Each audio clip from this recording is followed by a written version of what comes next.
The darkness had a Stay smell. behind me! 2 They're years coming. and Lyra still couldn't I get won't used let to them. it. Metal Stay and behind decay me! and They're something coming. else. I won't Something let that them. might have been her own fear crystallized into the air itself. The walls of cell 719 were close enough to touch on all sides if she stretched, which she'd stopped doing months ago. Stretching meant hope. Hope meant pain. She lay curled in the corner, her pale blue skin pressed against titanium that never warmed, her bent antenna folded tight against her skull in the posture her captors had beaten into her. Submission, surrender, stillness. The Valari liked stillness. Her ribs showed through skin that had once been smooth, healthy, the color of morning sky on her homeworld. Now it was translucent, stretched over bones that jutted at angles that would have horrified her family. Would have horrified them if they'd cared enough to look. If they hadn't signed the papers that put her here. 22 years old when her father called her into his study. 22 and naive enough to believe him when he said, opportunity administrative work, helping the family. She'd signed the document without reading it. Valari script, he'd said standard contract language. She'd trusted him. That trust had bought her this cell. 6 months of breaking. The Valari were efficient at that. They knew exactly how much a Karathi body could endure before the mind fractured, exactly how long isolation could last, before hope became a foreign concept. They'd taken her antenna in their hands, the delicate sensory organs that connected her to the world, and they'd bent one until it snapped. The sound still lived in her nightmares. Then 18 months of waiting. Waiting for rescue that never came. Waiting for her family to realize their mistake. Waiting for death eventually, because death seemed kinder than forever. The Valari told her things in those 18 months. Your family doesn't want you back. You were payment, and payment doesn't get refunded. Humans are coming, they said, and humans are worse than us. They'll use you up and throw away what's left. She'd believe them. Why wouldn't she? Everyone who'd ever promised her anything had been lying. The explosions started 3 hours ago. Lyra didn't move. Explosions meant fighting. Fighting meant chaos. Chaos meant the Valari would come later to punish someone for the inconvenience. Better to be small. Better to be invisible. Better to not exist at all. But the explosions were getting closer. Distant booms became near thunder, became the sound of metal tearing, and Lyra realized with a detached sort of curiosity that the facility was under attack. The Valari had enemies. Everyone had enemies. It didn't matter. Whoever won would still have Cell 719, would still have her. A new sound cut through the chaos. Voices, not Valari clicking and hissing, but something else, something harsh and quick and speaking in a language she didn't recognize. Boots in the corridor. Heavy, purposeful, moving fast. Lyra pressed herself harder against the wall, making herself smaller, making herself nothing. If she was nothing, maybe they'd leave her alone. Maybe they'd just close the door again, and she could go back to the familiar darkness, the known horror. Unknown horrors were always worse. The boots stopped outside her cell. Light spilled under the door, a thin line of brightness that hurt her eyes after so long in the dark. She squeezed them shut, her whole body trembling now, every muscle locked in anticipation of whatever came next. Metal shrieked. The door wasn't opening, it was being torn open, and Lyra's mind went blank with terror, because doors didn't just open. Doors meant guards. Guards meant pain. And this wasn't how it was supposed to happen. This wasn't the routine, and the routine was the only thing keeping her sane. The door exploded inward. Light flooded the cell, blinding, burning, and Lyra made a sound she didn't recognize. Something between a scream and a whimper that caught in her throat. She couldn't see, could only feel the brightness, like acid on her skin, could only hear her own ragged breathing and the ringing in her ears and footsteps entering her space, her small, terrible space that was hers. A silhouette blocked some of the light, tall, broad, armored, standing in the doorway like a monument to violence. Lyra's broken antenna pressed so flat against her skull it ached. Her good antenna trembled. She couldn't run, couldn't fight, could only wait for whatever this new monster would do to her. Clear. The voice was wrong, not Valari, not anything she'd heard before. Deep human sounding, though she'd never heard a human speak. But the Valari had told her about humans, told her they were worse. This must be worse then. The figure moved and she caught details through the spots dancing in her vision. Dark armor scarred and battle-worn. Weapons, so many weapons. A rifle in his hands pointed at the floor now, but ready, always ready. And above the armor, a helmet with a reflective visor that showed her nothing, told her nothing, gave her nothing to prepare for. He was looking at her. She could feel it, even though she couldn't see his eyes. Looking at her like she was something he had found, something unexpected, something he didn't quite know what to do with. Command, I've got a Karathi female in cell 719. The voice again, that strange accent, those hard consonants. He was reporting her, calling for instructions. Lyra knew how this worked. Someone with authority would tell him what to do with her. Kill her, probably. Dispose of the evidence. She'd seen enough bodies removed from cells to know that prisoners were only valuable when they were useful. Civilian, she's a pause. The figure shifted, and she heard something in his voice that made her antenna twitch despite herself. She needs medical. Medical, the word bounced around her brain trying to find purchase. Medical meant care. Medical meant help. Medical meant someone thought she was worth keeping alive. That couldn't be right. A crackling sound from his armor, another voice too small for her to hear. The figure went still, his helmet tilting slightly, listening to something she couldn't hear. Then, negative sergeant, Karathi aren't priority extraction. Continue sweep. The words were faint, but clear enough. Lyra understood their meaning, even if the language was foreign. Not priority, not worth saving. Continue on. Leave her here. Of course, that's what they'd say. Why would this be different? Why would anyone choose her over their mission, their orders, their objectives, the figure? The sergeant apparently stood there for a long moment. Lyra waited for him to leave to close the door to seal her back into the darkness that was at least familiar. She was already pulling back into herself, already rebuilding the walls in her mind that let her survive this place. But he didn't leave. Instead, he knelt down.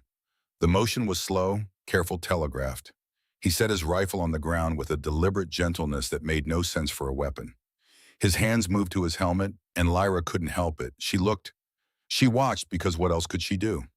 The helmet came off. A face, a human face. Dark skin, brown eyes that looked tired, so tired with shadows underneath, that spoke of too many days without sleep. A jaw covered in stubble, 3 days' worth, maybe dark against darker skin. Nothing in that face was cruel. Nothing in that face was like the Valari guards who'd smiled when they heard her. He just looked sad. I'm not gonna hurt you. The words were slow, careful, like he knew she might not understand, like he cared whether she understood. Lyra had heard those words before.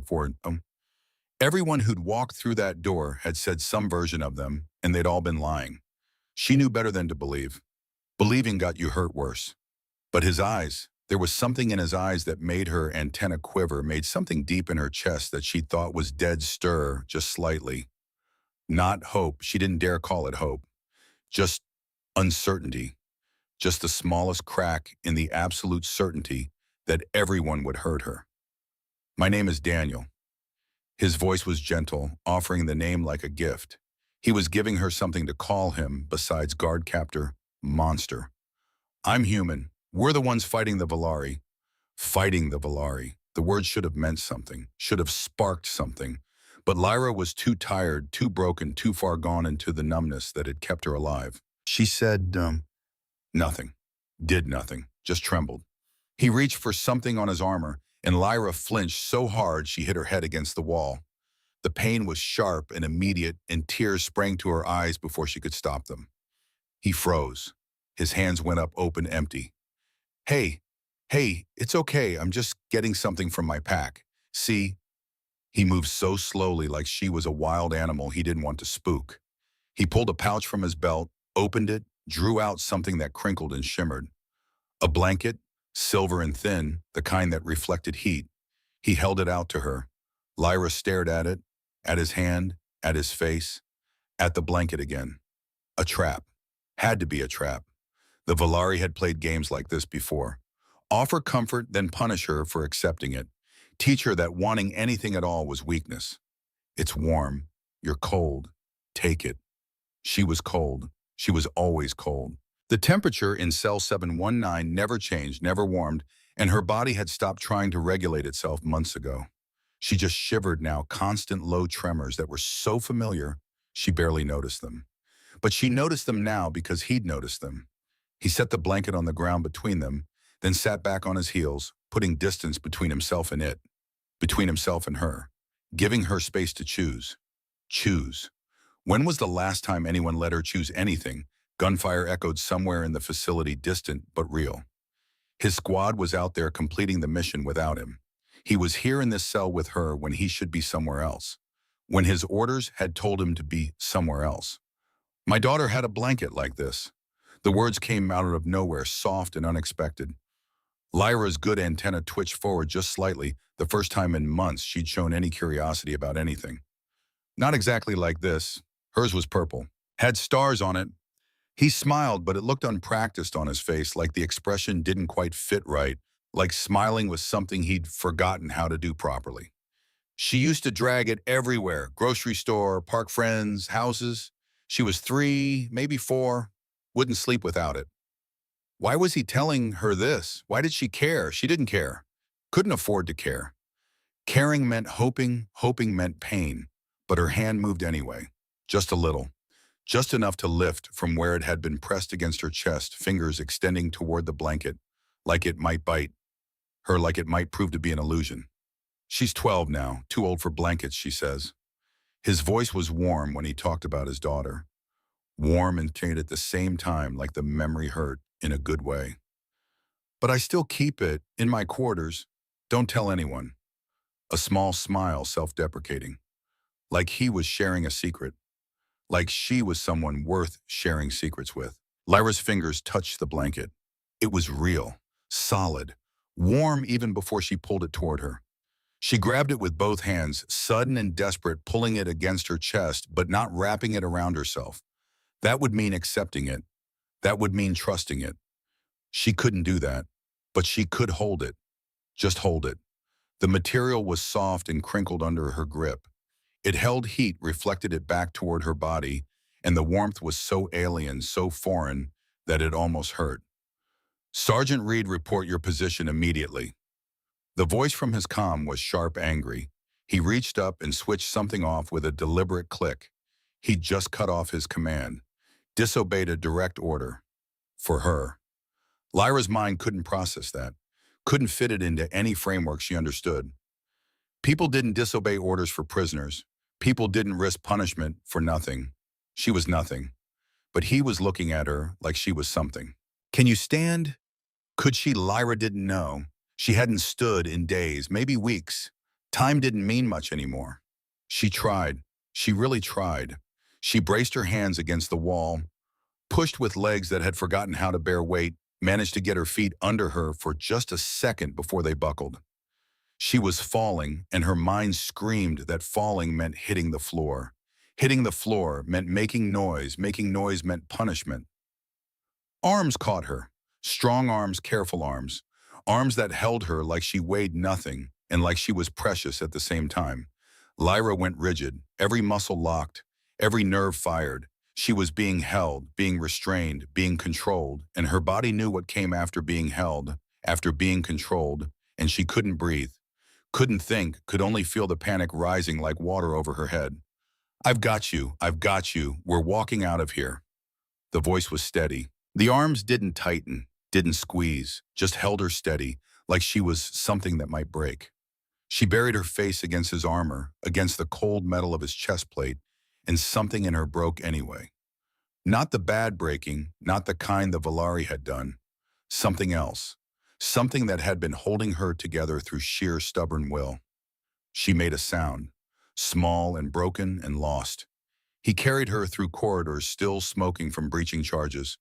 Lyra kept her eyes squeezed shut, kept her face pressed against his armor, kept the blanket clutched between them like a shield. She could hear things, though. Couldn't stop herself from hearing. Boots, voices, human voices calling out in that harsh language. The smell of burning metal and something else, something organic and wrong. Bodies, she knew that smell, knew it too well. Lieutenant Yates, the sergeant's voice addressing someone. Lyra felt him slow but not stop. A woman's voice sharp and questioning. Sergeant, what? She stopped. Lyra could feel the weight of her stare, could imagine what she saw. A soldier carrying an alien prisoner, unauthorized, unscheduled, unexplained. But the woman said nothing. Just let them pass. More corridors, more voices, more soldiers stopping and staring and not interfering. Like they knew. Like they understood something Lyra couldn't comprehend.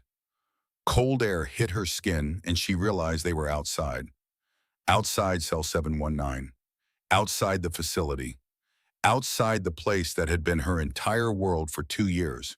She should feel something about that. Relief maybe? Joy? Hope? She felt nothing. Just numb and cold and confused. The sergeant set her down on something soft. Medical caught her mind supplied, though she didn't know how she knew that word.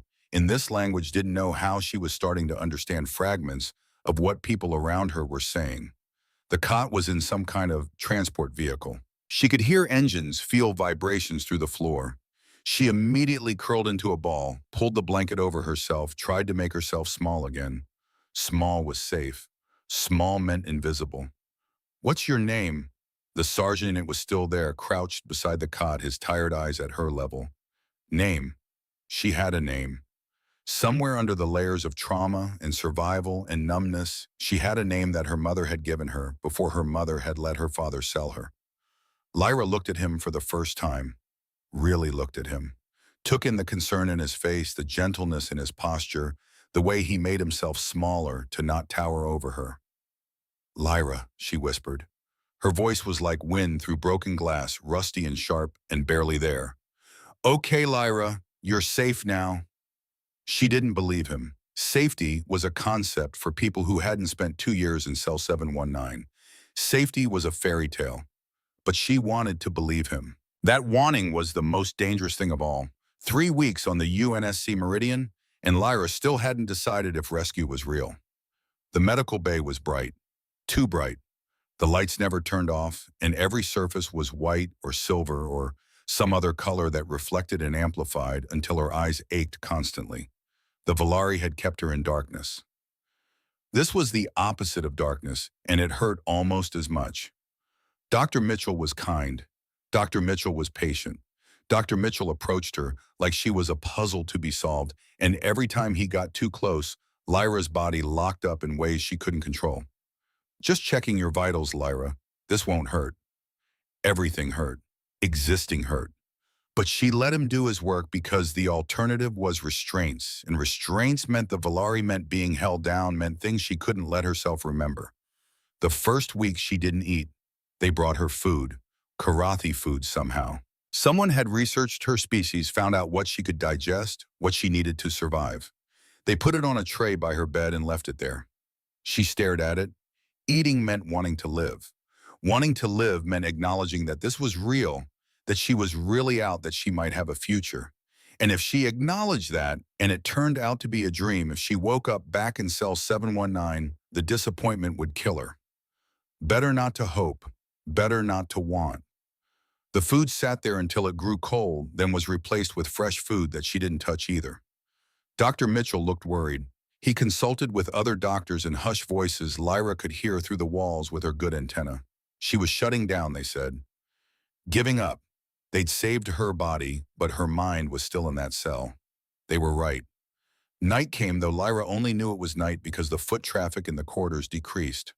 The lights in medical stayed the same. Time was measured in shift changes, in meal deliveries, in the slow degradation of her own body. She lay curled on her side facing the wall, the emergency blanket wrapped around her like armor.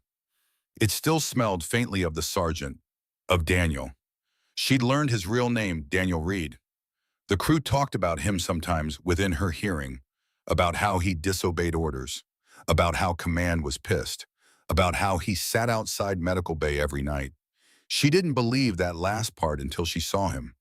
It was cycle 4, maybe cycle 5 of her new existence. She'd stopped tracking, but she'd turned her head toward the door. At some point, some small rebellious part of her that wanted to see what was beyond the white walls. And there he was, sitting in a chair in the corridor outside her room, visible through the window in the door, reading something on a tablet, his face illuminated by the blue glow. Still in his uniform, though, she'd learned humans change clothes, that they didn't wear the same thing day after day like prisoners did. He looked tired, more tired than when he'd found her, if that was possible. He looked up, caught her watching, and smiled. A gentle expression meant just for her. Then he went back to his tablet. He was just there, not demanding anything, not asking anything, just present. Lyra turned back to the wall, but something in her chest felt different, warmer. The next day, she ate 3 bites of food. Dr. Mitchell nearly cried. Week 2, she gained 2 pounds. Dr. Mitchell announced this like she'd won a war. 2 pounds may not sound like much, but for Karathi physiology, it's significant progress.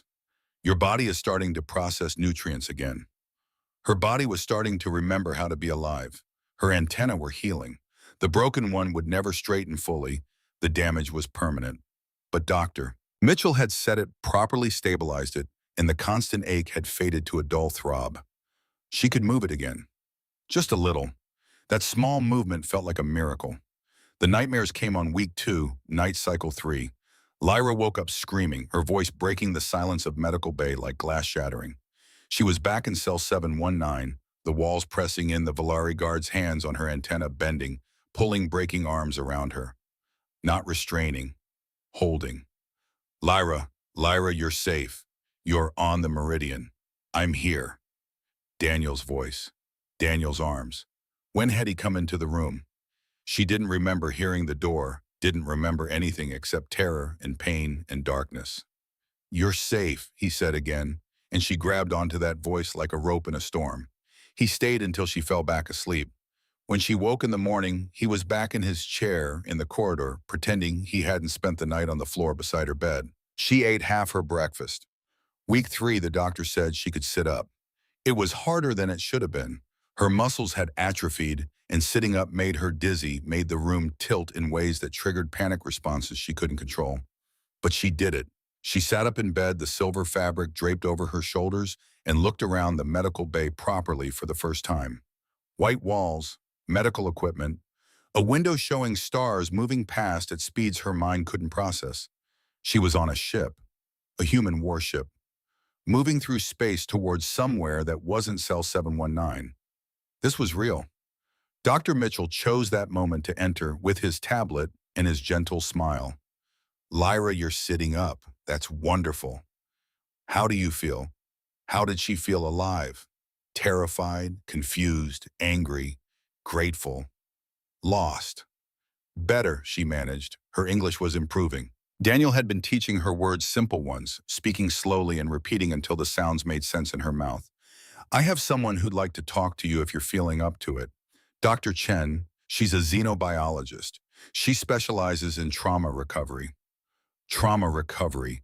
Recovery implied there was something to recover, to some version of herself that existed before cell 719. Lyra wasn't sure that person existed anymore, but she nodded because nodding was easier than explaining. Dr. Chen was a woman, small human with kind eyes and a quiet voice. Lyra, thank you for agreeing to see me. I know this is difficult. Lyra said nothing, waiting. I've been monitoring your progress. Physical healing is important, but I want to talk about what's happening in here. She tapped her own head gently.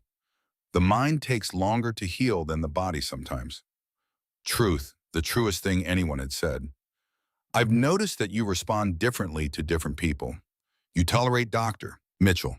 You accept Captain Hayes, but Sergeant Reed, you respond to him differently. Lyra's antenna twitched, both of them this time. He's the first person you have really trusted since your extraction, and I think I know why. Dr. Chen pulled up something on her tablet, showing it to Lyra. Medical charts, vital signs, heart rate, respiration, neural activity. This is you during normal hours. See how elevated everything is.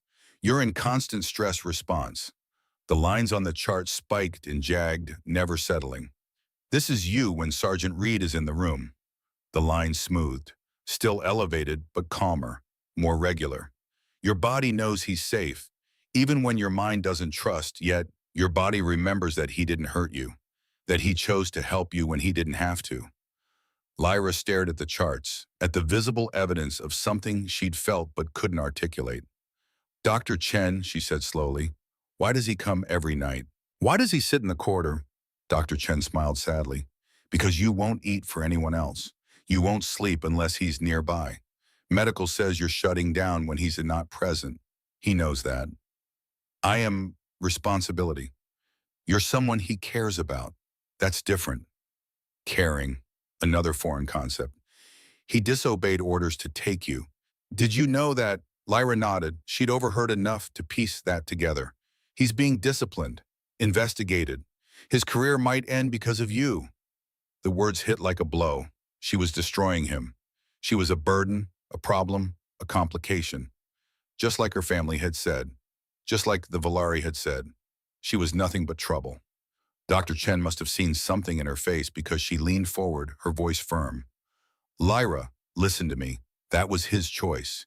He made it knowing the consequences. You didn't ask him to rescue you. You didn't ask for any of this. The responsibility is his freely chosen. Don't carry guilt for someone else's decision. But Lyra was good at carrying guilt. She'd been carrying it for 2 years. Her fault for trusting her father. Her fault for being naive. Her fault for existing. I want to see him, she heard herself say. I want to ask him. Wait, Dr. Chen smiled. I'll let him know. Daniel came at shift change, still in uniform, looking like he'd been awake for 30 hours straight.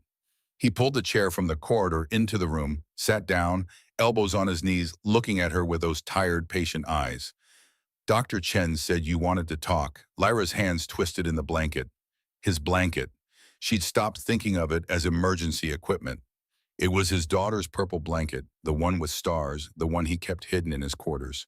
She didn't know how to start. Didn't know what words to use. Daniel, she finally said. His name was still hard, the consonants strange in her mouth, but she tried. I want to ask. Ask what? Her good antenna pressed forward, trembling. Why, just that. Just the one word that contained everything. He understood. She could see it in his face. Why did you take me? The question hung in the air between them, heavy and dangerous. I was nothing. I am nothing. The Valari said, her voice cracked. They said no one would come. They said my people had forgotten me. They said humans were worse than them. That humans would, she stopped, couldn't finish. The Valari had told her what humans would do to her, and it had been worse than death. Why did you take me? Daniel was quiet for a long moment. His hands were clasped between his knees, and she watched him think, watched him choose his words. Because the door was there, he finally said, and you were behind it, and leaving you wasn't something I could do. Simple. Too simple. But your commander said no. They did. You disobeyed. I did. Her antenna tilted, confused. You could have been punished. Still might be. Probably will be, actually. He said it so calmly, like his career, his future, his freedom weren't hanging in the balance. Then why? He leaned forward, and there was something in his eyes that made her breath catch. Lyra, I've been fighting this war for 6 years. I've seen things that don't leave you. Things I'll never be able to forget. And somewhere along the way, I started to wonder what the point was. We save planets. We liberate systems. But what does any of it mean if we can't save the person right in front of us? He held her gaze, and she couldn't look away. You were right in front of me. So I saved you, that's all. That is not all. Her voice was stronger now, more certain. The Karathi have a word, Velanon. She pronounced it carefully, the word from her childhood, from her people's oldest stories. It means the one who opens the door, the one who lets the light in. In our oldest stories, the Velanon is sacred. They are the beginning of new life. Daniel shifted uncomfortably. I'm not sacred, Lyra. I'm just a soldier. You are my Velanon. She said it like fact, like gravity, like something that simply was. Whether you wish to be or not. He looked confused, uncertain. What does that mean? In practice, it means I owe you a debt that cannot be repaid. It means my life is bound to yours until one of us dies. She paused, her antenna pressing flat, old shame rising. It means I am yours, if you want me. Whoa! He held up his hands, and there was something like alarm in his face. I don't. That's not Lyra. You don't owe me anything. And you're definitely not mine. You're your own person. That is not how Karathi bonds work. Well, it's how human ones do. He softened his voice, leaned closer, but not too close, respecting her space. Look, I didn't open that door because I wanted something from you. I did it because it was right. That doesn't make you my property. It doesn't make you my whatever. It just makes you free. Free. She repeated the word in her mind, turning it over, trying to understand its shape. Free. I do not know what that means anymore. Then we'll figure it out together, but as equals Lyra, not as master and servant, or whatever you're thinking. Equals. Her antenna lifted slightly. Equals. Even though you are a warrior and I am nothing, you're not nothing. He said it so firmly, so absolutely, that she almost believed him. You survived 2 years of hell. That takes strength. That takes will. Whatever they told you, whatever they made you believe, you're not nothing. You never were. Something shifted in her face. Not quite a smile. She wasn't sure a Karathi could smile the way humans did. But something close. Something that felt like the first crack of light through a door that had been sealed for too long. I do not understand humans, she said quietly. Daniel's face softened. That's okay. Most of the time, we don't understand ourselves. And for the first time in 2 years, Lyra felt something that might have been the beginning of hope. Part 2, the weeks that followed became a rhythm of small victories and growing strength. By week 4, Lyra could walk 10 meters without trembling infinity compared to the 2-meter width of cell 719. She made herself walk every day, hand-trailing the wall for balance, relearning what it meant to move with purpose instead of just existing as a collection of parts waiting to break. The physical therapy hurt. Everything hurt. But this was a different kind of pain, the kind that meant healing instead of damage, and Lyra had learned to tell the difference. Captain Hayes appeared on day 23, standing in the doorway like she was asking permission to enter. Miss Lyra, I wanted to check on you. Lyra's antenna twitched. The captain was asking, not demanding, asking. You may come in, Lyra said carefully. Her English was better now. Daniel had been teaching her in the evening simple words at first, then more complex ones. She still struggled with certain sounds, but she could make herself understood. Captain Hayes stepped inside, but stayed near the door, maintaining respectful distance. I wanted to say something about Sergeant Reed. What he did pulling you out of that facility, it violated direct orders. Command is not happy. There will be consequences. Lyra knew this, Dr. Chen had told her, but hearing it again made her chest tight. But I want you to know, the captain continued, her voice softer now.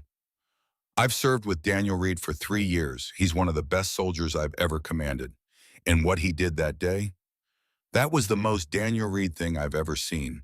He made the right call, even if it was the wrong call by the book. Some of us know the difference. Then she left, boots clicking back down the corridor, leaving Lyra sitting there with something warm and confused spreading through her chest. People were defending him. Because of her. She needed to be worth it. Week 5 brought hunger for more than food. Lyra asked Dr. Mitchell about ship systems. The Meridian is a Perseus-class cruiser, he explained, pulling up schematics on his tablet. She's designed for long-range operations, deep space combat crew of 400. Lyra studied the diagrams with an intensity that surprised both of them.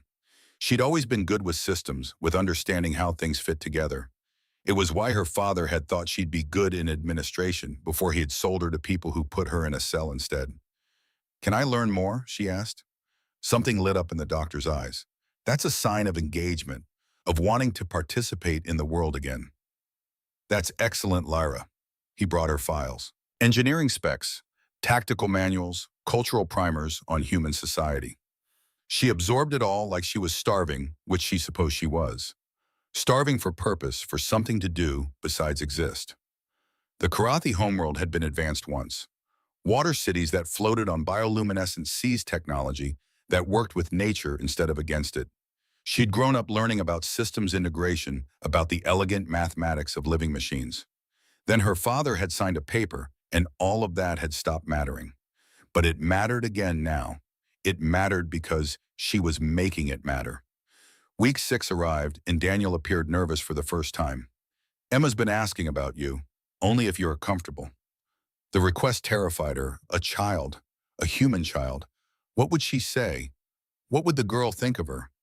But she nodded anyway because fear wasn't a good enough reason to hide anymore. Emma was small for 12, with dark eyes like her father's, and hair pulled back in a ponytail. She appeared on the comm screen in Daniel's quarters, waving shyly. Hi, you're Lyra. Yes, you are Emma. Dad talks about you a lot. The girl smiled, and it was easier than Daniel's expressions more natural. He says you're really brave. Brave. Lyra had never thought of herself as brave. Brave was something warriors were. She was just someone who hadn't died yet. Your father is kind, Lyra managed. Yeah, he is. Too kind sometimes. Mom used to say he'd give away his last meal if someone looked hungry. Past tense. Daniel's wife, the one who died. I am sorry about your mother. Emma's smile dimmed but didn't disappear. Thanks, it's okay. Well, not okay, but, we're managing. They talked for 30 minutes. Emma told her about school, about her friends, about the purple blanket that her father still kept and wouldn't admit to keeping. Lyra listened, asked questions, and felt something she hadn't felt in so long she'd almost forgotten what it was. Normal. This was what normal felt like, talking to someone who didn't want anything from her except conversation. When the call ended, Daniel looked at her hopefully. She liked you. She is good daughter. You are good father. Trying to be. Lyra clutched the thermal fabric closer. Daniel, if I had daughters someday, I would want her to be like Emma.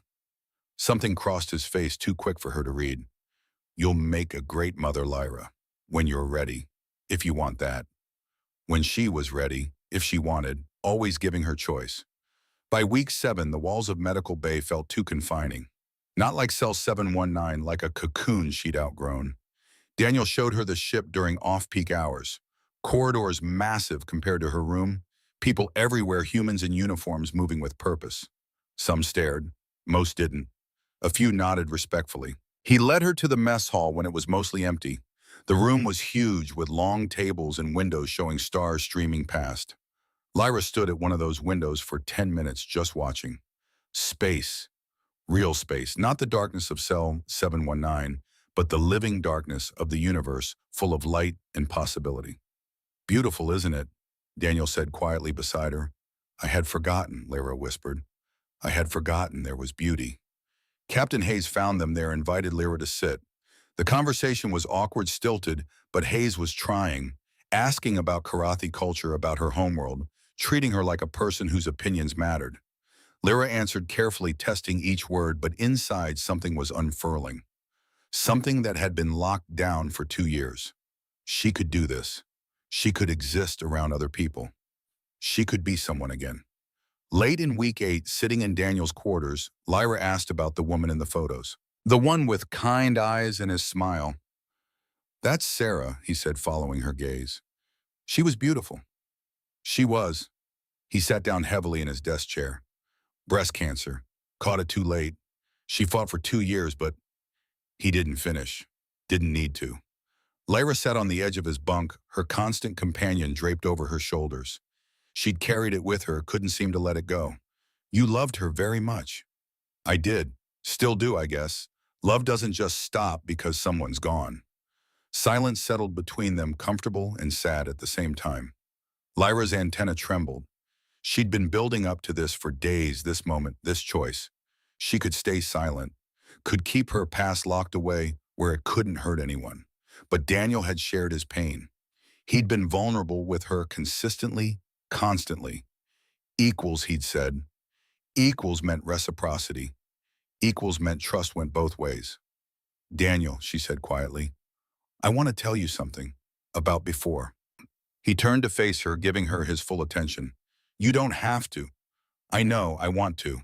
She pulled the material tighter, gathering courage. My family was not poor. We were comfortable. Middle status in our society. My father worked in water regulation, important position. My mother taught mathematics. I had 2 younger siblings. Past tense. Had. When I was 21, my father made investments. Bad investments. He lost money, lots of money. Money that wasn't his to lose. He owed debts to people who do not forgive debts.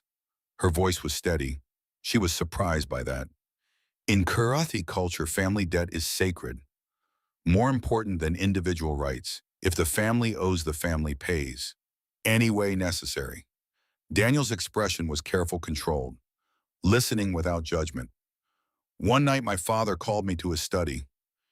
He looked so serious, so sad. He told me there was opportunity to help the family. Work arrangement with Valari Consortium. Administrative position, he said. Good pay. Contract work for few years. Her hands twisted in the fabric. I believed him. I trusted him. I was naive. Lyra, please let me finish. He nodded, went quiet. He had me sign papers. Valari script. I couldn't read it. He said it was standard contract language, nothing to worry about. I signed. The memory was sharp, clearer than she wanted it to be. They took me the next day. Valari transport. My mother hugged me goodbye, told me to be good, to work hard. My father couldn't look at me. Her voice cracked slightly. I thought I was going to offices, to work with data management, maybe communications. Instead, they put me in cell 719.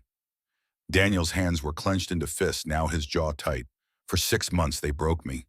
Systematically. They knew exactly how much a Karathi could endure. How much pain before the mind fractures. How long before hope dies. She touched her bent antenna without thinking. This happened in month 2. They wanted to teach me what disobedience cost. I had asked when I could contact my family. That was disobedience. Lyra, Daniel's voice was rough. You don't have to. I do, because you need to understand. She met his eyes, held them. After 6 months, they told me the truth. Showed me the contract. 20-year term, full ownership. I was not employee. I was property. Payment for my father's debt. The word hung in the air like poison. Property, she repeated. Chattel servant, slave, 20 years. I was 22 years old. I would be 42 when contract ended, if I survived. Daniel stood up, paced to the window, his back rigid. They told me other things too, Lyra continued. My family knew. My father knew exactly what he was signing. The Valari showed me records. He'd negotiated, haggled, gotten better terms for himself by giving me longer term. Her voice was flat, now empty of emotion. My mother knew, my siblings knew. They all knew, and they let me go anyway. Because family debt is sacred, because I was oldest, because someone had to pay.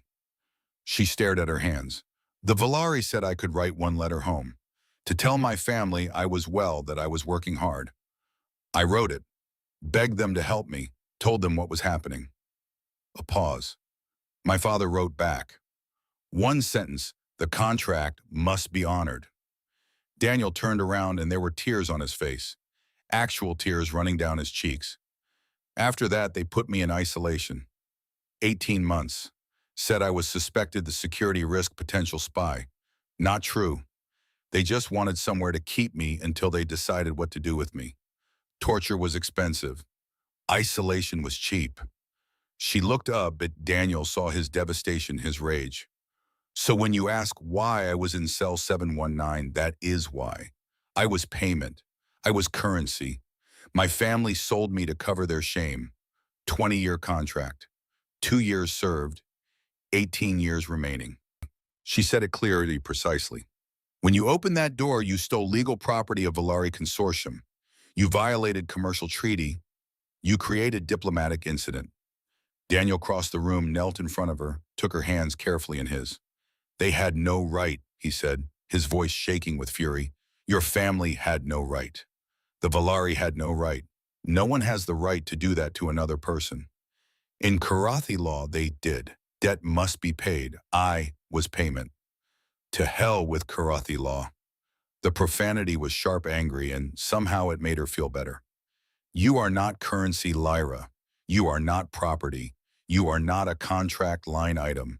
You are a person. You were always a person. She believed him. For the first time completely, she believed him. I'm starting to remember that, she whispered. He pulled her into a hug, careful and warm, and she let him. Let herself be held. Let herself feel safe. As long as I'm breathing, Daniel said into her hair, no one takes you back to that. No one. She wanted to believe that too. She would learn 3 days later that believing wasn't enough. The summons came during morning cycle day 56 of Lyra's new life. Colonel Bennett called a meeting. Daniel was required to attend. Lyra asked to come. Miss Lyra, this is military business. It is about me, she said, her voice steady. I can hear that in your tone.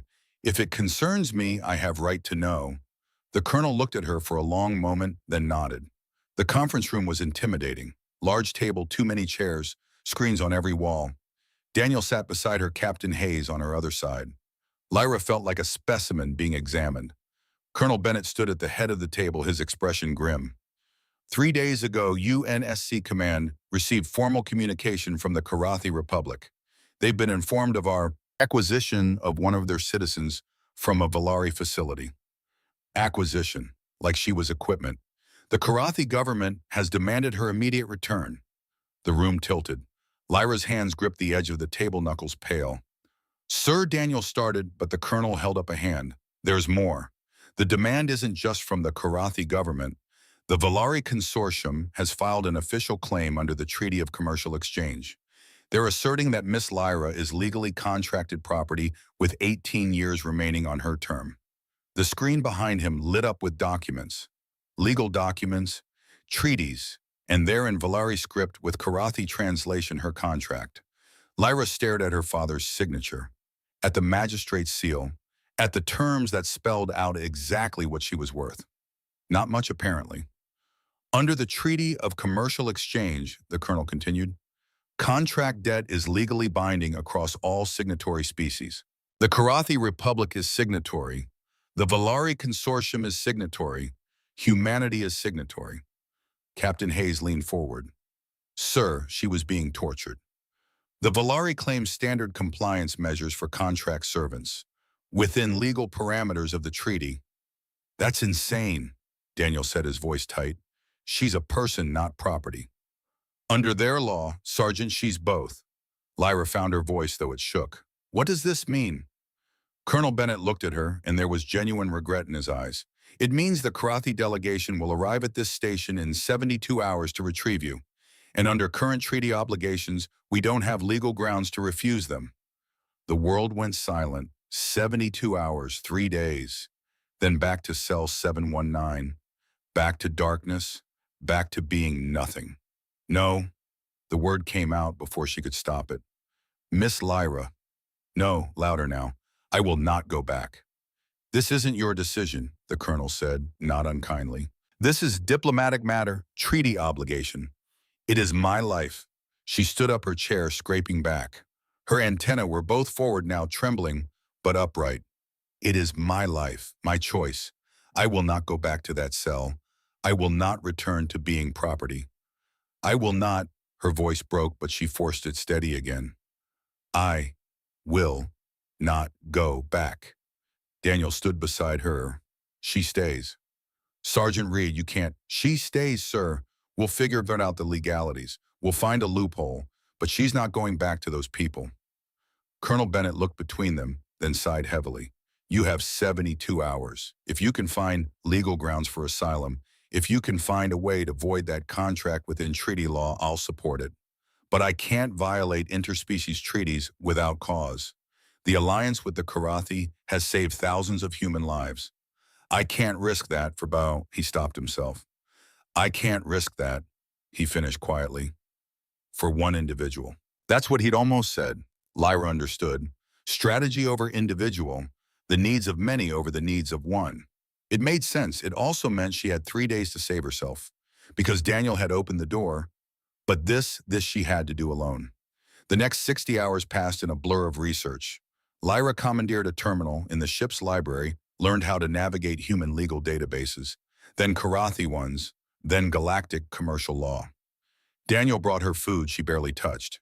Captain Hayes brought her coffee, which she'd learned to tolerate. Dr. Mitchell checked her vitals and told her to sleep. She didn't sleep. She read contracts, treaties, legal precedents spanning 3 centuries. She learned about commercial law, about the Treaty of Commercial Exchange, about the complex web of obligations that held galactic civilization together. And she learned about the loopholes. Every system had them. Every law had exceptions. She just had to find the right one. 48 hours before the delegation arrived, she found it. Right of personal sovereignty, an ancient Karathi law older than the debt treaties, older than the commercial agreements. It stated that any Karathi sold into contract debt could claim freedom if they could prove they had built a new life, found new purpose, demonstrated personal growth beyond the terms of their contract. It hadn't been invoked in 300 years. Most Karathi didn't even know it existed. But Lyra had always been good at research. She brought the finding to Daniel at 0300 hours when he was in his quarters trying to sleep and failing. Look, she said, pulling up the legal text on her tablet. Right of personal sovereignty, ancient law, still valid. He read it, his eyes widening. Lyra, if this holds up, it will hold up.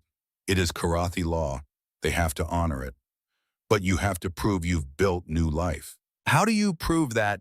She looked at him, at this man who'd opened a door when he didn't have to, who'd sat outside her room every night, who'd taught her his daughter's name, who'd made her remember what it meant to be alive. I will tell them, she said simply. At the tribunal, I will tell them what I have become. 24 hours before the delegation, the attack came. Lyra was in the library cross-referencing legal precedents when the alarm started screaming. The sound hit her like a physical blow. Loud, piercing, exactly like the alarms in the Velari facility when prisoners tried to escape, when punishment was coming, when her vision went white. Her hands flew to her ears. She made a sound she didn't recognize, high and keening every nerve in her body, screaming, "Run high, disappear, be nothing. All hands battle stations. Velari raiders, 3 ships. This is not a drill." Velari, they'd found her. They'd come back. They'd take her back to cell 719, and this time there would be no doors, no rescue, no Daniel, just darkness forever. Someone grabbed her shoulders. Captain Hayes, her face urgent. Lyra, listen to me. This is random raid. They don't know you're here. You need to get to the shelters. Can you move? Could she move? Her legs were shaking, her whole body trembling, but she nodded. Hayes pulled her to her feet, guided her toward the interior corridors where civilians were being evacuated. Lyra moved on autopilot, her mind screaming, her body following orders, because following orders meant survival. The shelter was crowded, people pressed together, some crying, some silent. Lyra found a corner, pressed herself into it, tried to be invisible. Except it didn't work anymore. Nothing was safe. The Velari were here and they would win because they always won, and she would go back, and the ship shuddered. Impact. The lights flickered. Someone screamed. Lyra's mind went blank with terror. She didn't know how long she sat there, time meaningless, in the grip of panic. Could have been minutes. Could have been hours. Then she heard it, Daniel's voice over the general comm coordinating with his own squad. Section C breach, moving to engage. Hayes, get those civilians secured. He was out there, fighting, while she cowered in a shelter. Another impact. Closer. The lights went out completely, emergency systems kicking in with red lighting that turned everything into blood. New sounds now. Close sounds, metal tearing, boots in the corridor outside the shelter. Not human boots. Velari. The door to the shelter buckled. Someone had cut the power, was forcing it open manually. People pressed back away from the door, and Lyra saw everything with horrible clarity. They were trapped. No soldiers nearby. No protection. Just civilians, and the door was opening, and through the gap, she could see armored figures, Velari warriors, and they were coming in. She knew what came next. She'd seen it in cell 719. The Velari didn't take prisoners unless prisoners were profitable. Everyone else was just obstacles. A woman near the door was crying. An older man tried to push himself in front of her. Protective. Futile. The lead Velari raised his weapon. Something snapped in Lyra's mind. Not fear this time. Something else. Something that had been building for 68 days, through every meal she'd forced herself to eat, every step she'd made herself take, every moment she'd chosen to live instead of surrender. Rage. She'd spent 2 years being nothing, being helpless, being property. She was done being nothing. Lyra moved before she could think. There was an emergency kit mounted on the wall, red and clearly labeled. She grabbed it, yanked it open. Fire extinguisher. Chemical compound meant for electrical fires. The Velari warrior was stepping through the door now, weapon aimed at the crying woman. Lyra pulled the pin on the extinguisher, aimed it at his helmet, and squeezed. White chemical foam exploded across his visor, and he stumbled back, momentarily blinded. His weapon discharged, plasma bolt going wide, hitting the wall. Lyra didn't stop. She was moving on instinct now, on survival programming that had kept her alive for 2 years. She knew Velari armor, knew the weak points, had spent months watching guards learning, memorizing. She grabbed a metal support pole from the emergency supplies, swung it at the warrior's knee joint where the armor was thinnest. The pole connected with a satisfying crunch.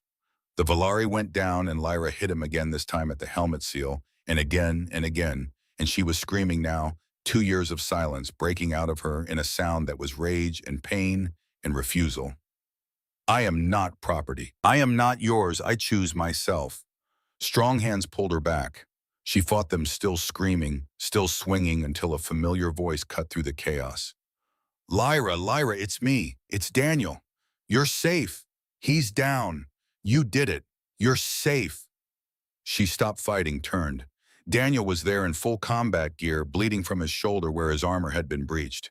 His squad was behind him, securing the corridor, checking the fallen Valari.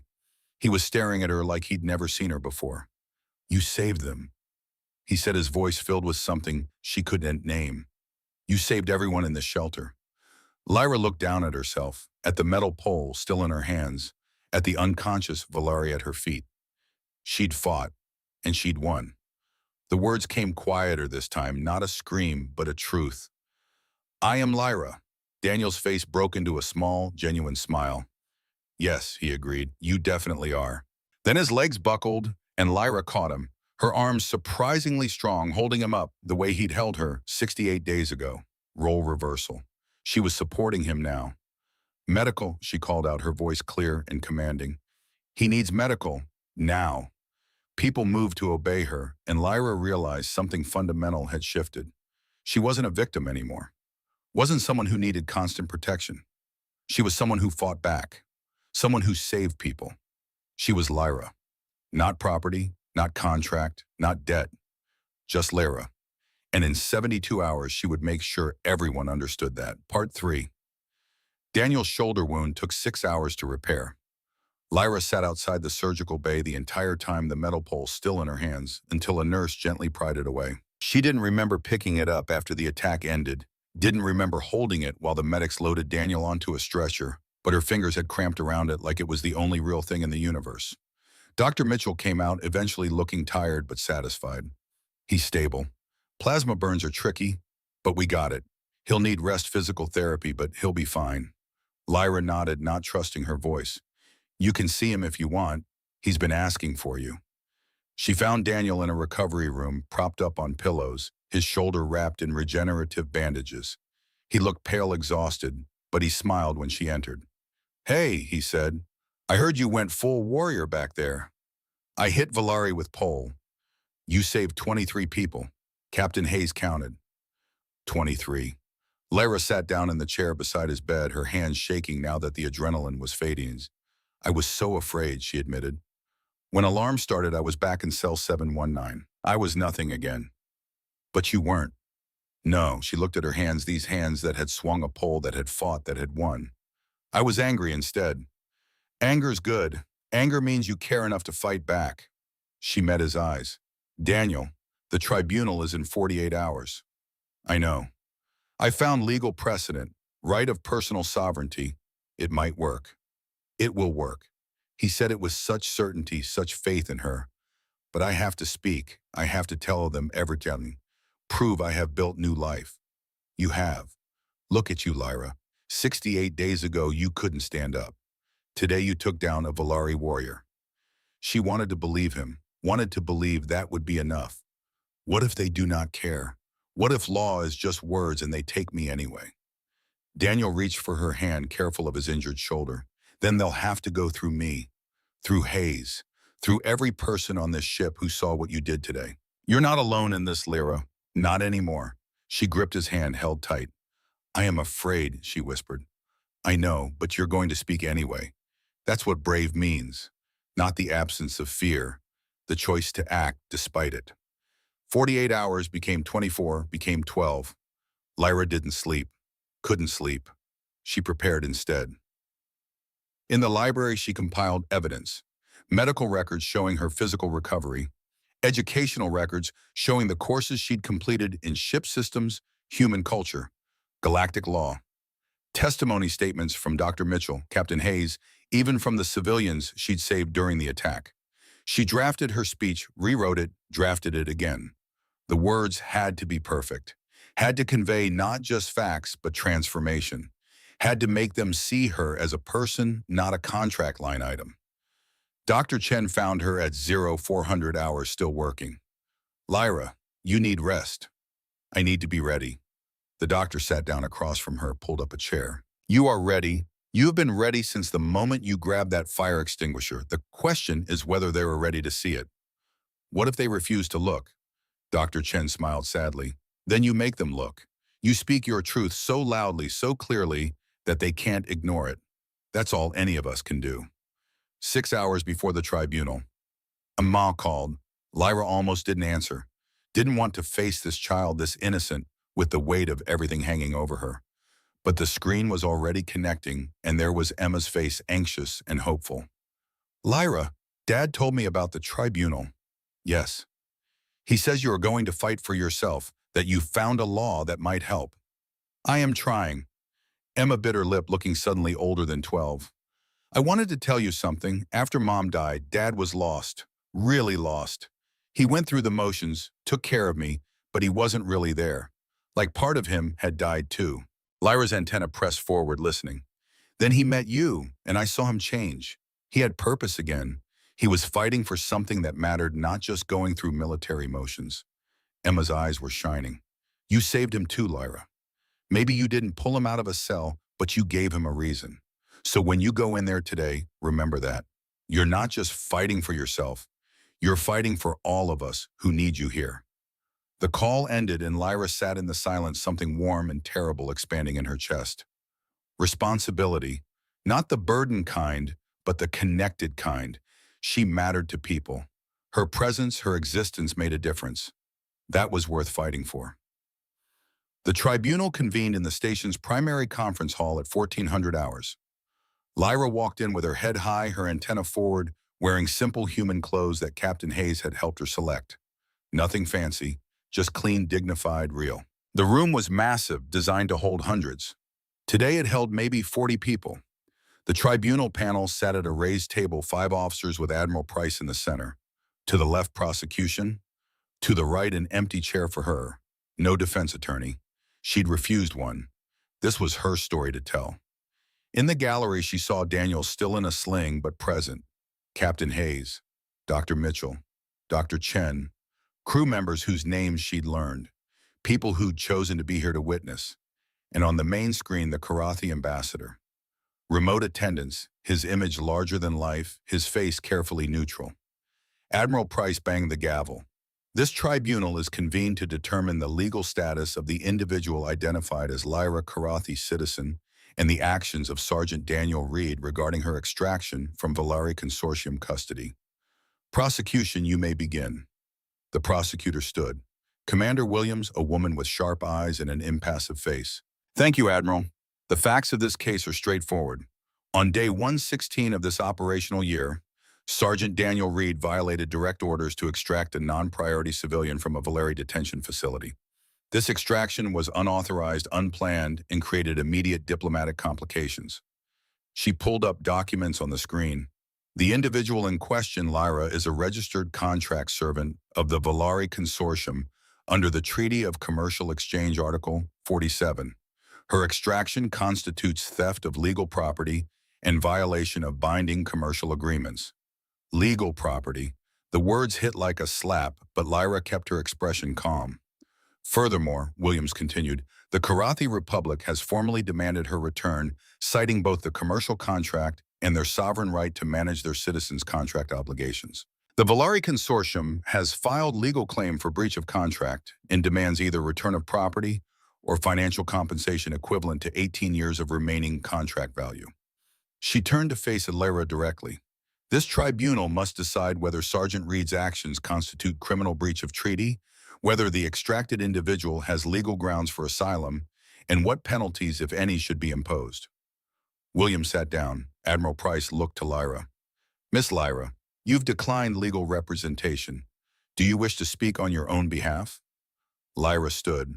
Her legs were steady. Her voice would be too. I do, Admiral. Proceed. But before she could speak, the prosecutor stood again. Admiral, before Miss Lyra testifies, the prosecution would like to enter into evidence the complete contract between the Karathi family designated Shenkar and the Valari Consortium. We believe this document is central to understanding the legal framework. Objection, Lyra said, the word coming out strong and clear. I have not seen complete contract. Admiral Price frowned. You haven't seen your own contract? No, sir. My father had me sign in Valari script. I could not read it. I was told it was employment agreement. Something shifted in the Admiral's expression. Commander Williams, is this true? The contract is in standard Valari commercial script, yes, but ignorance of terms doesn't void legal agreements. Display the contract, Admiral Price ordered. Both versions, Valari and translated.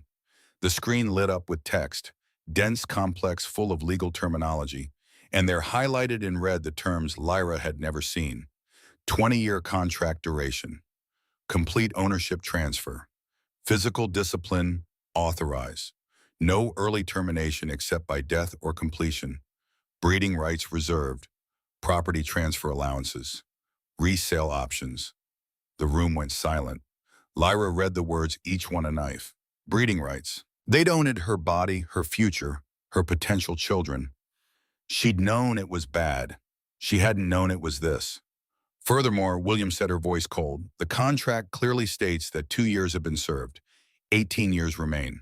The financial value of those remaining years, calculated at current market rates for skilled Karathi labor, equals approximately 4.3 million credits. She turned to Lyra. That is what you are worth, Miss Lyra. 4.3 million credits of remaining contract obligation. Are you prepared to reimburse that amount to void your contract? Lyra's hands were shaking. She clasped them together, forced them still. I have no credits. Then you have no grounds to void the contract. You are by definition and by law property of the Valari Consortium. Admiral Price held up a hand. Commander Williams, I understand you're presenting the legal framework, but I'll ask you to refer to Miss Lyra as a person, not property, while in this tribunal. With respect, Admiral, the law defines her as both. The Karathi ambassador's image flickered, and he spoke for the first time, his voice carrying the formal cadence of diplomatic speech. The Karathi Republic recognizes the validity of this contract. We also recognize that under our law, family debt supersedes individual rights. The Shenkar family obligation has been transferred to Lyra as the eldest child. This is legal proper and in accordance with 3 centuries of precedent. He looked directly at Lyra. We sympathize with her situation, but law is law. Civilization requires order. Order requires honoring contracts, even difficult ones. Lyra felt the walls closing in, felt cell 719 reaching for her across space and time. But then she remembered. The pole in her hands, the Valari going down, Daniel's faith. Daniel's, Emma's hope, 23 people alive because she'd fought back. Admiral Price, she said, her voice cutting through the rising murmur in the room. I have evidence to present. I invoke right of personal sovereignty under ancient Karathi law. The ambassador's face went still. That law has not been invoked in over 300 years. But it is still valid law, yes. A long pause. It is technically valid. Then I invoke it. I claim my right to void this contract on grounds that I have built new life, demonstrated personal growth, and proven capability beyond the terms of my servitude. Commander Williams stood quickly. Admiral, this is procedural irregularity. We haven't even... The law allows it, the ambassador interrupted, and he didn't sound happy about it. If she can prove the criteria are met. Admiral Price leaned forward. Miss Lyra, the right of personal sovereignty requires you to demonstrate that you have, and I quote, achieved transformation of self through purposeful action, established new identity, separate from contract obligations, and proven capacity for independent contribution to society. Can you prove that? Lyra took a breath. This was it, the moment everything depended on. I can, Admiral, if you will listen. We're listening. She stepped away from the table, moved to the center of the room where everyone could see her, where the cameras would capture her face, her antenna, her truth. My name is Lyra, not Lyra Shenkar, not contract servant number 4719, just Lyra. Her voice was steady now, growing stronger with each word. 70 days ago, I was in cell 719 of a Valari detention facility. I had been there for 2 years. 730 days of darkness, of pain, of being told I was nothing until I believed it. She met the ambassador's eyes. My father sold me, sold, not by accident, not through ignorance. He negotiated the terms. He chose the longer contract to get better terms for himself. My mother let it happen. My family let it happen.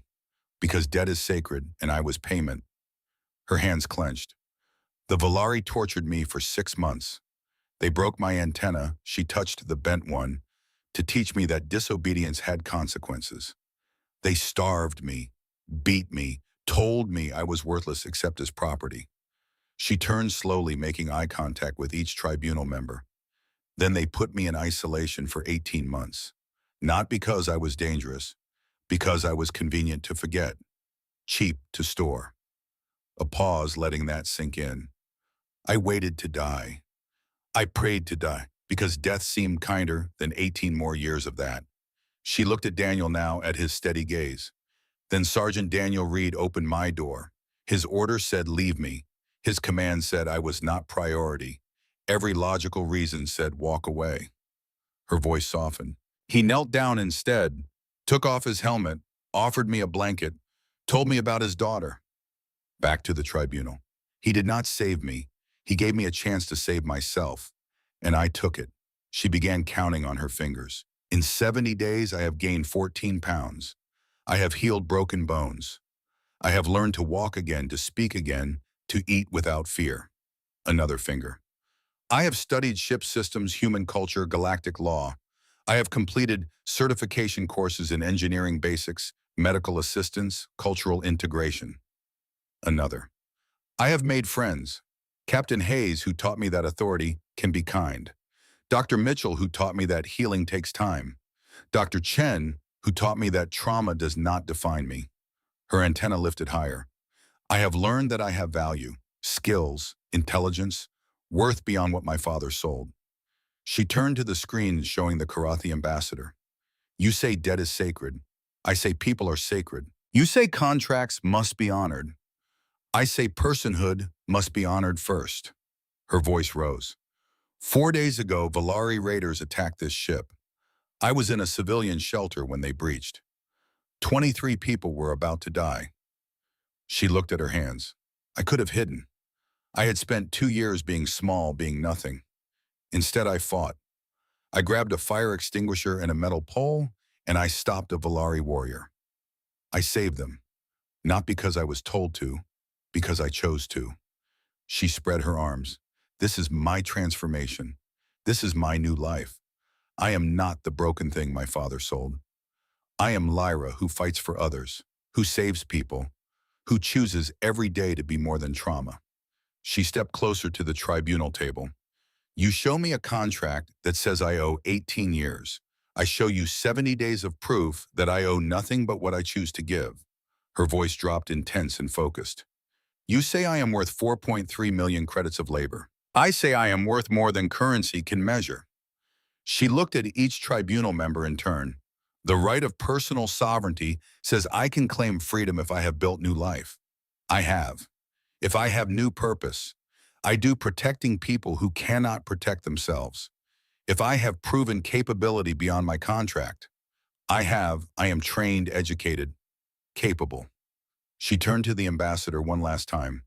You can send me back to cell 719.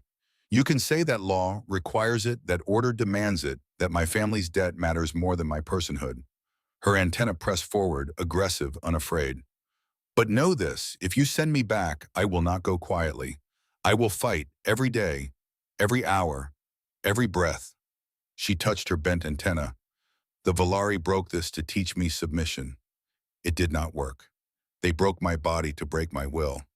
It did not work. Her voice rang out clear and absolute. Because Sergeant Daniel Reed opened a door and showed me light. And I will never, never live in darkness again. She stood there, chest heaving, tears on her face, but her head high, her gaze unwavering. I am Lyra, not property, not debt, not contract. I am person, I am free, and I claim that freedom under the oldest law my people have. Silence fell like snow. Admiral Price stared at her. The tribunal members stared. The gallery was absolutely still. The Karathi ambassador's face was unreadable. Then slowly he inclined his head. The right of personal sovereignty, he said quietly, requires proof of transformation, new purpose and capability. You have adequately demonstrated all three. He looked pained saying it. The Karathi Republic will recognize your claim. The contract is void. The room erupted. Commander Williams was on her feet objecting. Half the gallery was cheering. The tribunal members were conferring urgently. Admiral Price banged his gavel repeatedly. Utter order in this tribunal. When the room finally quieted, he looked at Lyra with something that might have been respect. Miss Lyra, I have presided over many tribunals in my career. I have never heard testimony quite like that. He turned to the ambassador. Ambassador, you recognize the claim. I do. Reluctantly, but I do. The law is clear, and she has met the burden of proof. Commander Williams. The prosecutor sat down slowly. If the Karathi Republic recognizes the claim, then the contract is void under their law. The Valari Consortium's claim is dependent on Karathi legal framework. Without that, we have no grounds to compel return. Admiral Price nodded. Then let the record show that Lyra's claim of personal sovereignty is recognized. The contract between the Shenkar family and the Valari Consortium is declared void. He looked at her. You are granted asylum with the United Nations Space Command. You are free. Lyra's legs gave out. She didn't fall. Captain Hayes was there catching her, holding her up, tears streaming down the captain's face. You did it, Hayes whispered. You did it. Behind them, Daniel was trying to stand despite his sling, his face split in a grin so wide it looked painful. Admiral Price banged his gavel again. There is still the matter of Sergeant Reed's actions. The room quieted. Sergeant Daniel Reed, you violated direct orders. You disobeyed command. You created a diplomatic incident that required months to resolve. Daniel stood at attention, his face serious. However, the Admiral continued, your actions ultimately resulted in the rescue of a person being illegally tortured, the exposure of treaty loopholes being exploited for slavery, and diplomatic pressure that will likely reform commercial contract law. He paused. Not to mention your unauthorized extraction inspired one of the most courageous acts I've witnessed, the testimony we just heard. Admiral Price's expression softened just slightly. You are hereby reduced in rank to corporal, 6 months pay suspension, and you are reassigned to the newly formed Karathi Refugee Integration Office, where apparently they need someone who understands the job. He looked between Daniel and Lyra. Someone who knows that sometimes the right choice and the legal choice aren't the same thing, and has the courage to choose right anyway. The gavel came down one final time. This tribunal is adjourned. Outside the tribunal hall, stars burned through the station viewport. Lyra stood there watching them, feeling like she was seeing them for the first time. The same stars that had been visible from Cell 719, but now they meant something different. Freedom, possibility, future. Lyra, she turned. Daniel was there, his arms still in a sling. Emma's face on the comm tablet he carried. We wanted to tell you something, he said. Emma's voice came through clear and happy. Lyra, I asked Dad if you could come stay with us. When you're ready, if you want to. Lyra felt her antenna quiver. You want me? Of course we want you, Daniel said softly. Not because you owe us, not because of Velanon, or debt, or duty, because you're family, Lyra, if you want to be. Family, a word that had meant betrayal, pain, abandonment. But maybe it could mean something else, something chosen instead of imposed. Her voice caught. I need to tell you something first. They waited. When I said Velanon in the beginning, I meant it. You opened door, you were sacred, I owed you everything. She stepped closer. But that was wrong. You are not my savior. You did not rescue me. Daniel's face fell slightly, but she continued. You gave me chance, but I walked through door. I chose to heal. I chose to fight. I chose to speak. She took his free hand carefully, consciously. I do not choose you because you opened door. I choose you because you are kind. Because you see me as person, not thing. Because when I am with you, I remember what it feels like to be whole. Her antenna lifted high and sure. I choose you, Daniel Reed. And you, Emma, not as my saviors, as my partners, as my equals, as my family. Tears ran down Daniel's face. If you will have me, Lyra finished. Emma was crying on the screen. Yes, yes, we want you. We want you so much. Daniel pulled her into a careful, one-armed hug, mindful of his injury. I was never looking for this, he said quietly. After Sarah died, I thought that was it. Just keep fighting until the fighting killed me. He pulled back to look at her. Then I opened a door and found you. And you reminded me what I was fighting for. Not just territory or strategy or victory, for the person right in front of me, for the chance to make a choice that matters. Lyra laughed, that strange fluting sound that Daniel had once said was his favorite. We are strange family, she said. Human and Karathi, people will talk. Let them talk. Your people may not accept me. Then they're not my people. My people definitely will not accept you. Daniel grinned. I think I can live with that. She leaned into him, her head against his chest, careful of his injured shoulder. Behind them, the tribunal chamber was emptying. Ahead, the transport that would take them back to the Meridian. Back to medical bay, probably for Daniel's continuing treatment. Back to the quarters that had become familiar. Back to the routine she'd built, the life she'd claimed. But different now. Free now. Daniel, she said softly. Yeah. Thank you for opening the door. He rested his chin on top of her head, gentle with her antenna. Thank you for walking through it. On Emma's screen, the girl was smiling through tears. Dad, Lyra, I love you both. We love you too, sweetheart, Daniel said. Lyra looked up at him, at this man who'd given her a chance when she'd given up hope. At the girl on the screen who'd accepted her without question. At the family she hadn't known she needed. I love you, she said, testing the words, finding them true. I love you both. Outside the viewport, the Meridian was docked, waiting. A ship full of people who'd witnessed her transformation, who'd seen her fight, who'd heard her speak her truth. Inside, a makeshift family held each other, broken pieces that had somehow found a way to fit together. Lyra closed her eyes, felt Daniel's heartbeat steady under her cheek, heard Emma's breathing on the comm. 3 months ago, she'd been nothing in a cell waiting to die. Today, she was Lyra, free, whole, loved. She'd walked through the door, but more than that, she'd become someone worth walking toward. Someone who fought for others. Someone who spoke truth to power. Someone who chose every day to be more than her trauma. The door had opened. The light had flooded in. And Lyra, who had lived in darkness for so long, finally understood what it meant to be free. Not because someone had saved her, because she had saved herself. And that made all the difference.